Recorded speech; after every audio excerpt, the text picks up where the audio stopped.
Hej. Den her video kommer til at handle om, hvordan vi skal lave sådan en lille kurv som den her. Og den her kurv har en omkreds og en højde og noget. Den kan have lidt små ting i. Man kan også lave en lidt større version, lidt højere, så man kan have en hæklenål i. Man kan lave en mellemhøjde, mellemstørrelse, som hvis man skulle have noget til vatpinde, eller man kan lave en helt lille en, hvis man skal bruge den til noget tredje. Så den opskrift, jeg præsenterer jer for her og gennemgår her, den har I også selv en ret stor indflydelse på, hvor det skal ende henne. Det I skal bruge, det er en hæklenål. I det her tilfælde er det en 4 mm hæklenål. Så har vi en maskemarkør. Så er der noget garn, der passer til den her 4 mm hæklenål. Til allersidst skal vi lige bruge en stoppenål eller en uldnål. Den har sådan en lille vip herude. Og så har jeg en saks også, som jeg bruger. Og så har vi en opskrift, der også er skrevet ned. Men jeg forklarer her, hvordan vi laver den her lille skål, eller hvad det nu end er, vi ender med, at det bliver til. Og for at starte den, så skal vi lave det, der hedder en magisk ring, for at komme i gang. Og hvis man ikke har prøvet at hækle før, så kan det godt være udfordrende det her. Men nu prøver jeg at vise, hvordan jeg vil lave en magisk ring, og hvordan jeg synes, det er, man gør det.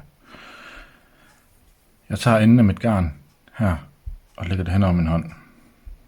Så har jeg lige lillefingeren her, som jeg klemmer enden lidt af med hernede, så det hænger henover her. Så tager jeg min arbejdsende her, og kører rundt om de 2 øverste fingre, og krydser garnet her på forsiden. Og så hænger den egentlig herover. Nu tager jeg en hæklenål, og vender min hånd rundt, så her på bagsiden, der har vi de her 2 snore her. Jeg går under den første, og tager ved den anden med hæklenålen her, og trækker igennem. Så har jeg den her på. Så kan jeg lige stille glide af, så kan man faktisk se, at jeg har en ring på her. Og så for lige at låse den her, så laver jeg lige med den her, så tager jeg lige rundt om min arbejdsende af garnet og trækker den igennem her. Strammer en lille smule til her. Den lykke her, den hedder en magisk ring. Og den første omgang, vi skal lave, for at lave bunden her, eller for at lave den første omgang på bunden, der arbejder vi ind i den magiske ring her. Vi skal arbejde hen, altså ind i ringen, og rundt om begge de her 2, der er en løs ende hernede. Den løse ende, den skal vi arbejde rundt om. Så jeg har min arbejdsende af garnet her, og den holder jeg, og de fleste mennesker vil nok holde, så jeg skal holde og stramme op sådan her. Det gør jeg ikke. Jeg holder på min helt anden måde her. Men det skal I nok få lov til at se lige så stille. Det vi skal have hæklenålen her ind i cirklen, så rundt ned under begge de her 2. Nok se, altså ind i cirklen, ned her. Så tager jeg fat i garnet herover, trækker det med op. Og holder lige ved, sådan så den ikke bliver flapper rundt. Nu holder jeg det begge her med hænderne. Så nu har jeg 2 lykker på min hæklenål. Nu slår jeg garnet om igen. Så trækker jeg den ind igennem begge 2.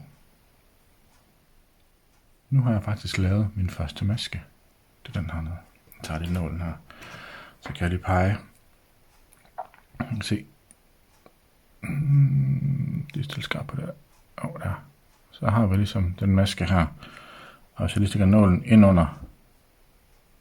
Det er svært at se det her, det bliver noget klydt. Nå. Så kan jeg stikke ind under her, der er ligesom 2 lykker.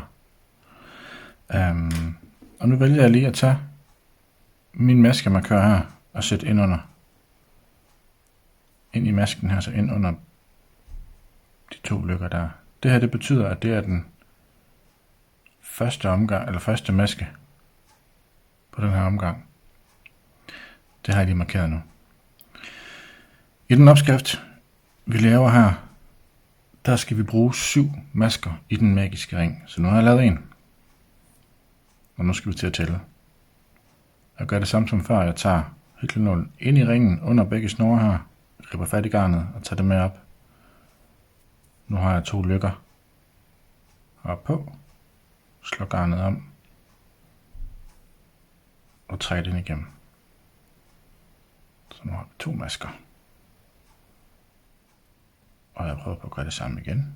Ind igennem. Under begge snore her. Tag ved garnet og få det med rundt, så vi har 2 lykker på. Slår om.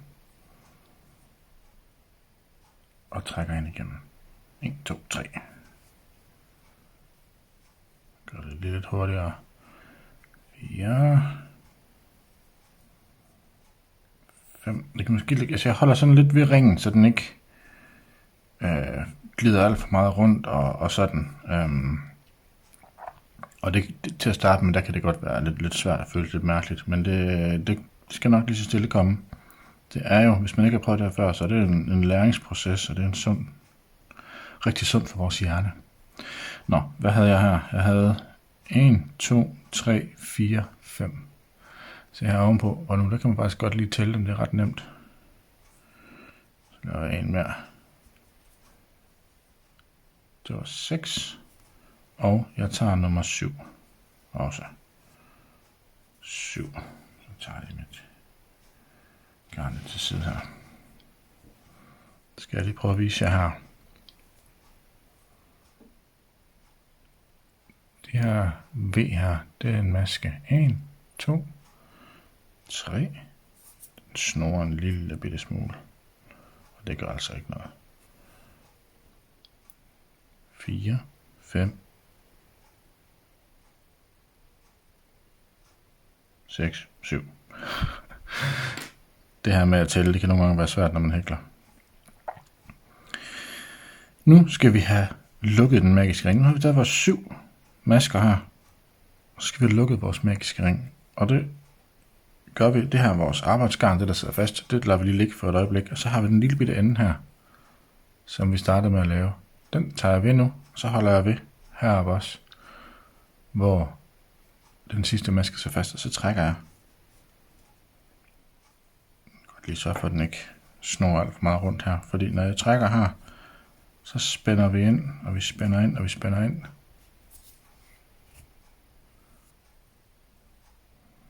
Og se, så til sidst så får vi sådan en lille lukket en her. Og nu skal vi så tage i gang med anden omgang. Og jeg har markeret den første maske her, og det gør det lidt nemmere for mig. Den her tråd, den løse tråd her, den kan I bare lade hænge løst ned. Det gør det nemmere for mig at finde den første. Jeg skal arbejde ind i den første maske her. At jeg har min maskemarkør. Så nu kan jeg ligesom se, hvor markøren sidder henne, og jeg har fundet masken. Det er de 2 lykker der. Hvis jeg kigger i opskriften, så kan man se, at den første omgang, der skal vi lave det, der hedder udtagninger i alle masker. Og en udtagning, det er, hvor vi laver 2 nye masker i den maske, vi er i gang med. Så nu tager jeg lige en maskemarkøren ud. Så tager jeg mit arbejdsgarn her op i hånden. Og så laver jeg den første maske her.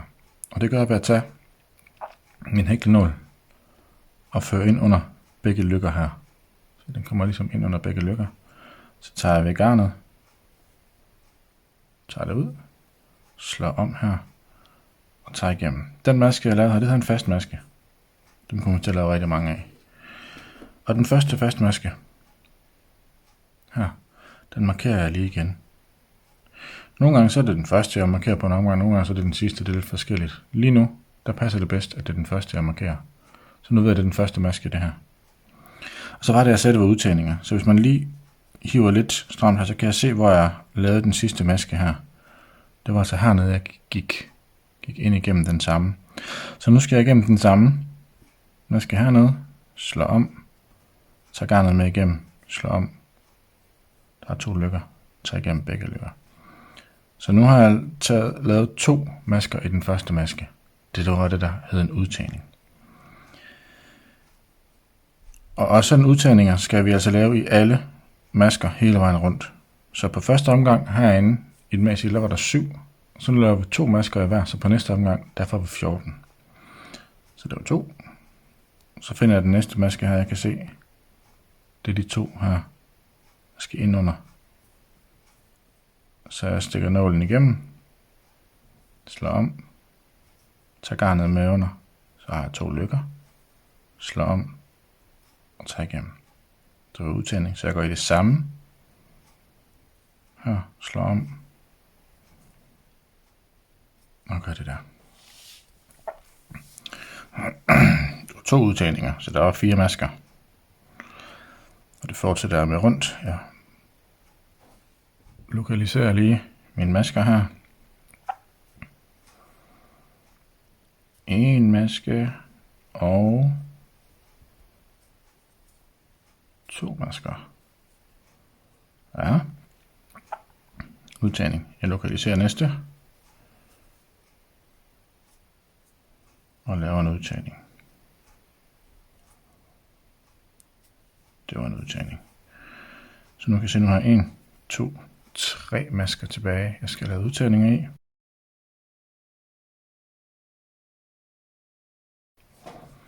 Og så er jeg nået til her, hvor jeg har en maskemarkør, og det var den, der markerede den første på næste omgang. Så det var en hel omgang det her.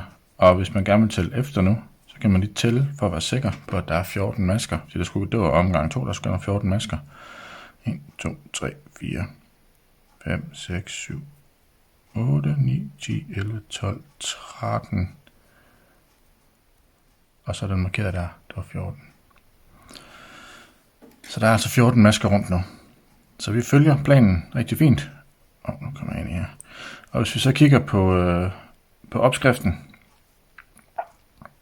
så den næste omgang, nu tager jeg lige maskemarkøren herud.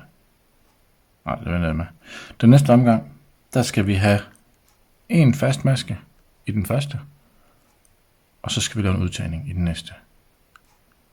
Og så en fast maske, og så en udtagning, og en fast maske, og en udtagning. Og så fortsætter vi sådan, indtil vi hele vejen rundt.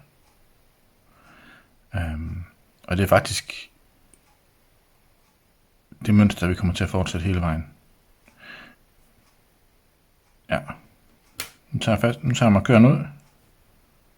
Den her løse ende, den lader jeg stadigvæk bare lige hænge. Jeg har mit arbejdsgarn her, så laver jeg den første maske. Det var en fast maske, jeg skal igennem. Slå om. Og så inden jeg går videre, så sætter jeg lige markøren tilbage i den. Så ved jeg, at det var den første på omgangen. Og på den her omgang, der var det, at jeg skulle lave en fast maske, og så en udtagning. Og en udtagning, det var 2 fastmasker i den samme maske. En. Og så ind i den samme maske. Og 2. Så det var en udtagning. Så skal jeg igen en, der er alene, kun med en fast maske. Og så laver vi en udtagning. Og 2 i den samme.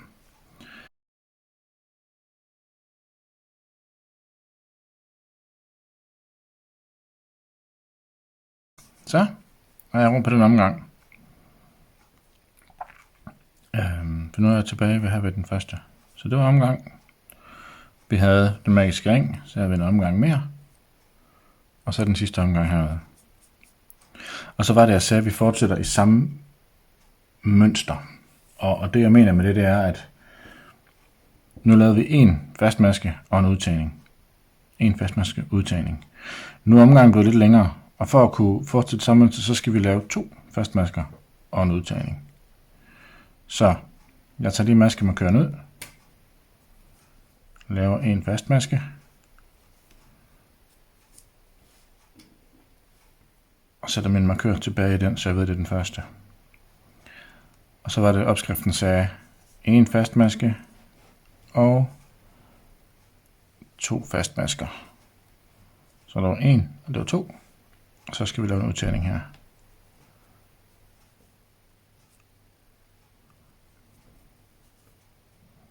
Så 2 fastmasker er den samme. Og hvis jeg skal følge min egen hjerne, så tæller jeg til 4 nu. Så 1, 2, 1, og så 3 og 4 i den samme maske. Så 1 fastmaske, 2 fastmasker og så en udtagning.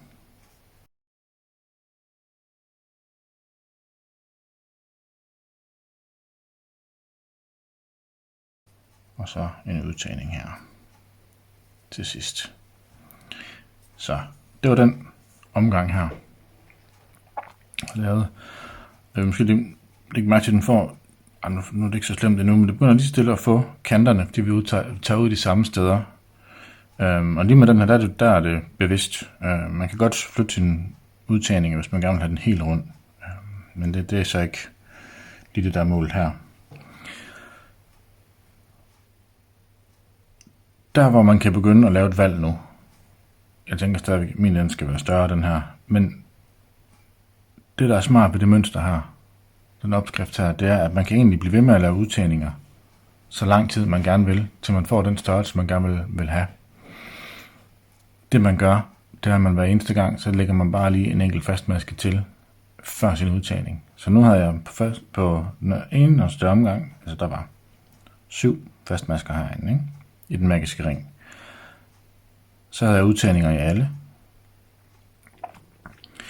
Så havde jeg en omgang med 1 fastmaske og udtagning, 1 fastmaske, udtagning. Så havde jeg en omgang med 2 fastmasker, udtagning, 2 fastmaske, udtagning. Og på den næste omgang, I kan næsten garanteret godt gætte det, der bliver det 3 fastmasker og udtagning. 3 fastmasker og udtagning. Så det er det samme mønster. Og næste omgang er 4 fastmasker og udtagning. Og så er det 5, og så er det 6, og så er det 7. Og det fortsætter vi med, indtil vi har den størrelse, vi gerne vil have. Når vi har den størrelse, vi gerne vil have, så skal vi lige til at gøre noget lidt anderledes. Og det kan jeg lige prøve at vise lige om lidt. Nu arbejder jeg lige videre med den her, indtil jeg opnår en størrelse, som jeg vil have den her til. Og så skal jeg nok fortælle, hvad vi skal efter den omgang. Så det bliver en lidt lille end den her, men jeg har lige fået en størrelse, jeg gerne vil have på den, og jeg er færdig med en omgang her. Og den næste omgang, og faktisk alle omgange herfra, kommer til at blive uden udtagninger. Så det her, det er den størrelse, jeg har vurderet, at jeg gerne vil have min bøtte, skål, beholder i. Så den første omgang efter det her, efter jeg er færdig med udtagningerne, der vil jeg gerne lave en lille kant, så den som får en fod at stå på, så man kan se, hvor kanten er henne. Og for at gøre det, løsner jeg lige op her.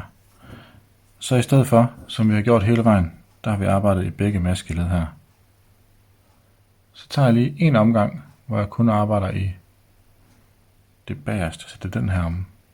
Så i stedet for at gå under begge snorene i V'et heroppe, så går jeg kun under den bagerste, når jeg arbejder. Og det er stadig fastmasker, vi kører. Så jeg tager under den bagerste her, slår om, tager igennem med de 2 lykker, og laver en fastmaske. Så sætter jeg lige maskemarkøren tilbage, så jeg har, det var første maske. Og så kører vi lige videre, hvor jeg viser igen. Så i stedet for, der er begge 2, så går vi kun ud under den bagerste her. Og laver en fast maske under den bagerste. Under den bagerste. Nu kan lige se, at vi får sådan en... Nej, det er måske svært at se her på.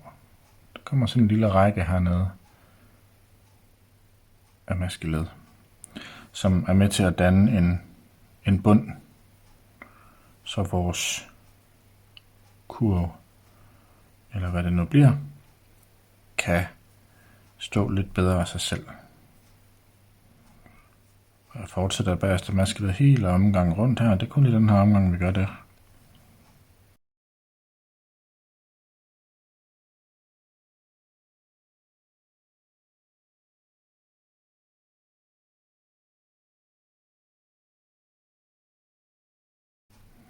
Og jeg er ved at være rundt til min maskemarkør. Og sådan der. Så var det den sidste på den her omgang.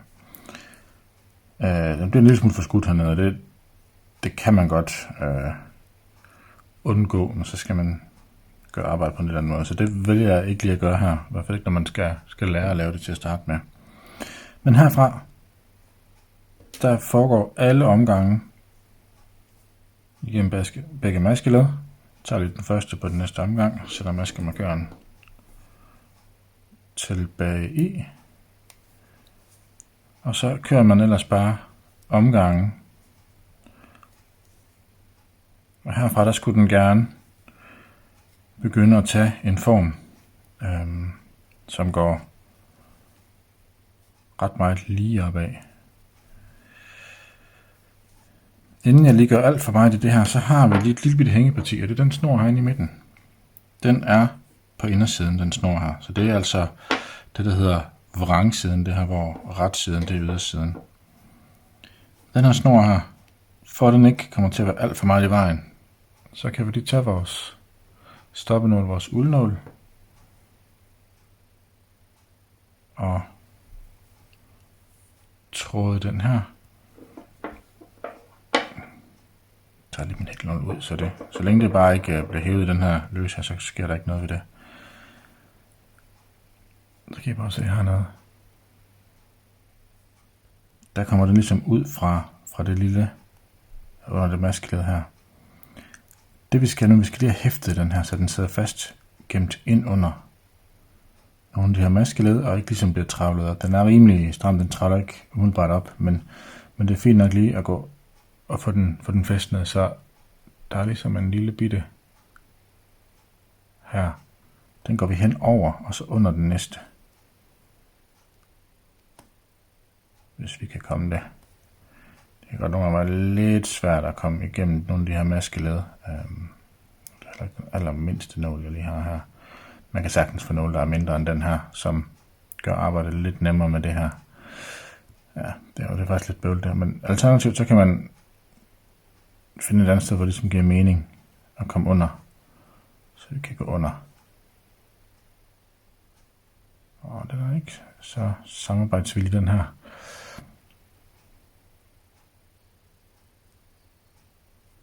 Vi kan gå ind under den her. Sådan der. Og få den trukket igennem. Og så kan man køre rundt hernede. Man kan også lige gå et led ud, der er de lidt løsere maskelederne. Og så køre under den yderste her. Det der er målet med den her, det er primært at få gemt den her løse tråd lidt af vejen, og så lige få den sikret under nogle af de andre maskeled her, så den ikke går op og begynder at trælle op indenfra. Jeg kan lige hjælpe lidt på vej her.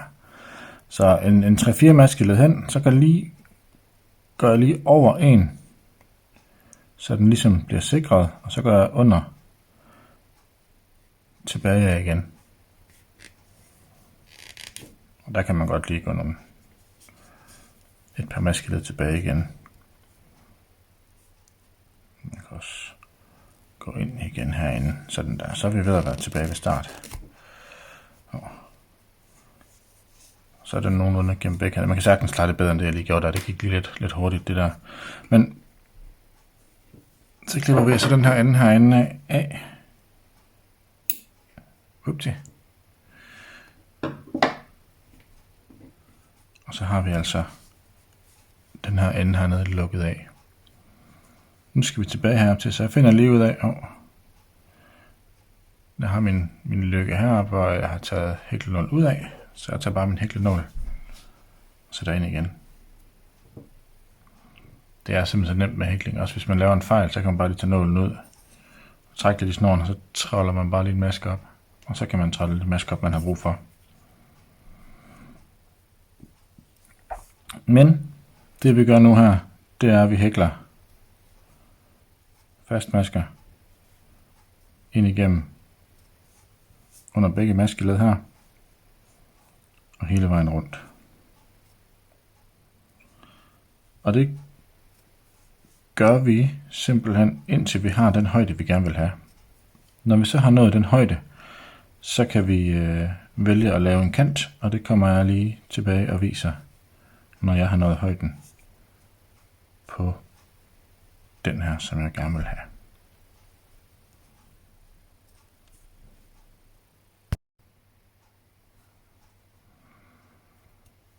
Så er jeg ved at være færdig med højden på min kreation her. Og det jeg har den højde efter, det er faktisk efter de her hæklenåle her, så de kan stå her i og passe. Så er der nogle her, eller det kunne også være blyanter, man kunne sætte i den. Men jeg kommer rundt her og laver min sidste fastmaske. Nu vil jeg gerne lave en kant herpå, og det kan gøres på mange forskellige måder. Jeg skal nok vise jer et par af dem her. Den ene den kommer lige her, den anden kommer i en anden video, hvor jeg også laver en kant.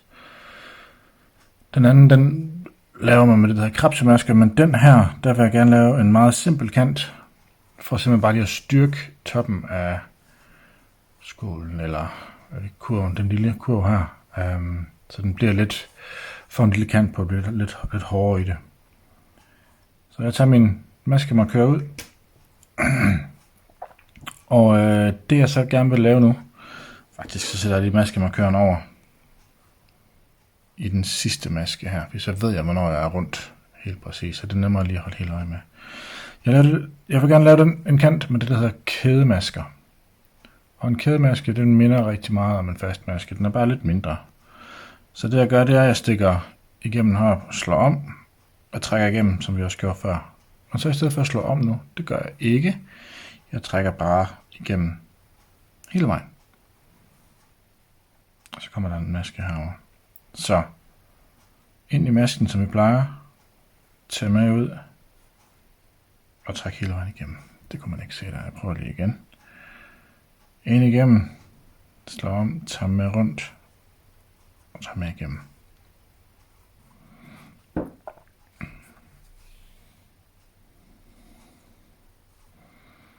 Så under, tag med igennem og gør det. Og det her kædemasker, man kan sådan se det, vi får sådan lige en række af topmaskerne. Normalt så sætter det her på oversiden her, men vi får også lavet en række hernede på siden af den. Så i stedet for at masken den står ovenpå, så kommer den hernede på siden, og så får vi sådan en firkantet top, og det giver sådan lige en lille kant på vores arbejde her. Og igen, det kan man jo gøre på flere forskellige måder. Man kan også bare afslutte den, hvis man er fint tilfreds med sådan, som man har det. Men det her, det giver lige en lille smule ekstra finish, og gør lige, at den bliver lidt... Ja, det giver lige det lille sidste. Og igen, det her med, at man lige får en lidt hårdere og lidt fastere kant. Det gør også, at arbejdet det ligesom har en pænere afslutning.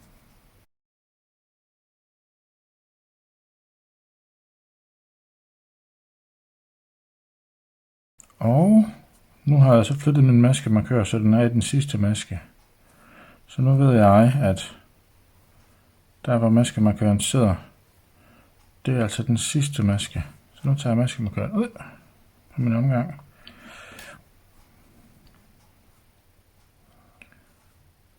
Og laver den sidste maske her. Yes. Nu skal jeg så have afsluttet det her arbejde her.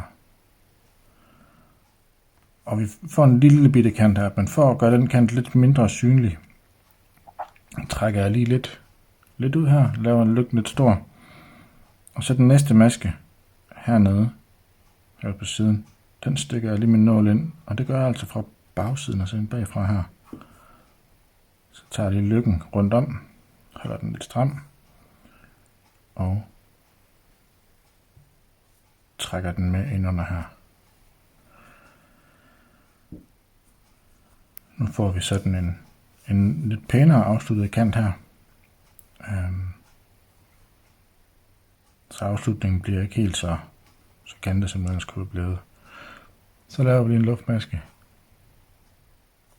Bum. Og så laver jeg altid lige en ekstra en her. Og det gør, at når vi lige om lidt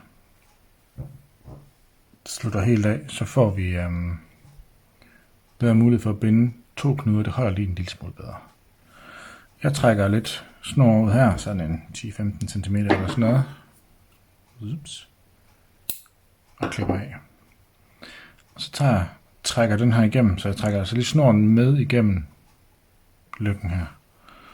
Og nu kan jeg så lige så stille begynde at lige stramme til herover. Og så kan vi se, vi får en knude herinde, som simpelthen, når man lige laver de der 2, så holder det her rigtig, rigtig fint. Så mangler vi kun lige en aller sidste ting, og det er at få syet den her ende her ind i kanten herop, sådan så den ikke er synlig. Og det gør vi lige nu her, hvor vi tager enden her og vores uldnål eller stoppenål og sætter tråden på.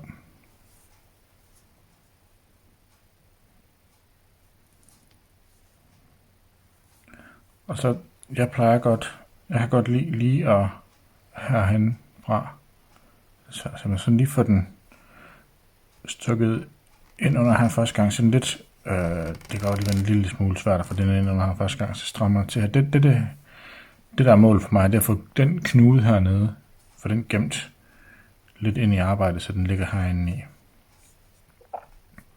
Herfra, der skal vi så ind under maskerne, som vi lige har lavet.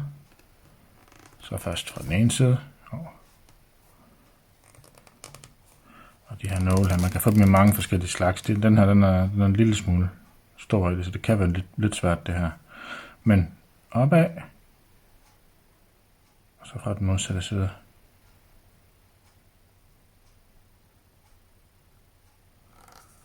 Sådan der. Og ned. Så tager jeg lige en 5-8 eller sådan noget masker henad. Og det gør det her, det er med til at gemme enden, men det er også med til at sikre den inde i arbejdet her, sådan så den ikke travler op.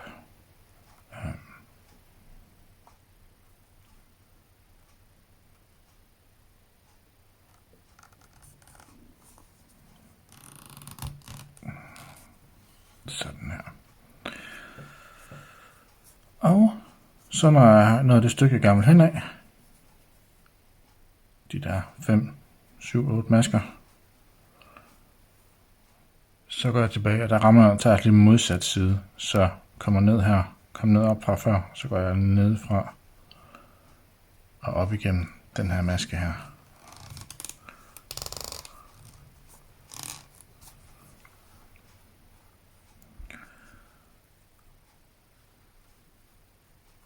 Og igen modsat af, hvad jeg gjorde lige før.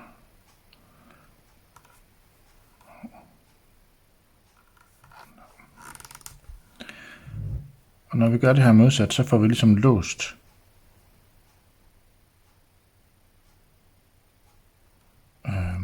den her ende her inde i arbejdet. Jeg plejer gerne at lige prøve, så allersidst så kan man lige prøve at se, om man sådan kan gemme den en lille smule ind i arbejdet, ind på indersiden i hvert fald. Trækker jeg den derind, så er jeg faktisk færdig med min nål. Og den her maskemarkør. Så trækker jeg den her stram nu. Og lige når jeg skal klippe den af, så trækker jeg lidt ekstra, så den faktisk lige krøller lidt sammen herovre. Fordi når jeg så retter det ud, så bliver den her anden, den lille snip, der måtte være hernede, fra det jeg klipper af, den bliver trukket ind i arbejdet og gemt helt væk. Så jeg klipper af hernede, og der kan så, som man måske lige kan ane, lige være en lille snip der, men så snart jeg trækker arbejdet ud, så bliver snippen altså gemt indeni. Og så har jeg sådan en fin lille kurv her, som jeg kan bruge til enten min hæklenåle, eller krydse min blyanter i den. På hver sin retning. Sådan der.